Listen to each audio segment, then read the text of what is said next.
dal leen ak jàmm ci tas info aboneel ngir dara bañ a di laal. dal leen ak jàmm. kii di Birame Souleye Diop mel na ne tey jii dees na ko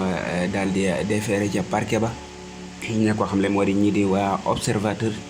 ña nga cay xamle ba tey jii ci li nga xam te ne moo waral moom ñu tey ko moom mii di Birame Souleye Diop ci kàddu yi nga xam te ni fésal na ko muy yoo xamante ne mën naa laale ak li nga xam te moo di diplomatie ba beneen ba réew ndaxte réew bu Côte d'Ivoire bi nga xam te ne daal dina cay laalaale en l'occurrence ki nga xam te ne moo di Alassane Dramane Ouattara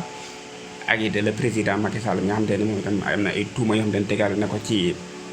am ndoddam loole waral moom mii di député naka noonu nekk président groupe parlementaire bu Yewwi Askan Wi ñu daal di koy woolu daal di koy téye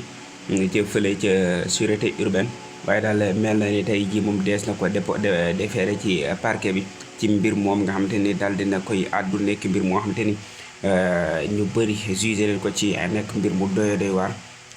naam moom doon na jéggul sax ba mu xëyee waaye daal terewul ki nga xamante ni moo di procureur daal dinay autosaisir daal di koy wóolu ndaxte mbir mu doy waar la moo xamante ni mën naa yàqate yenn ay diplomatie suñ diggante ak ñi nga xamante ni ñoo di way Côte d'Ivoire wéy leen di abonné naka noonu di appuyer sur j'aime.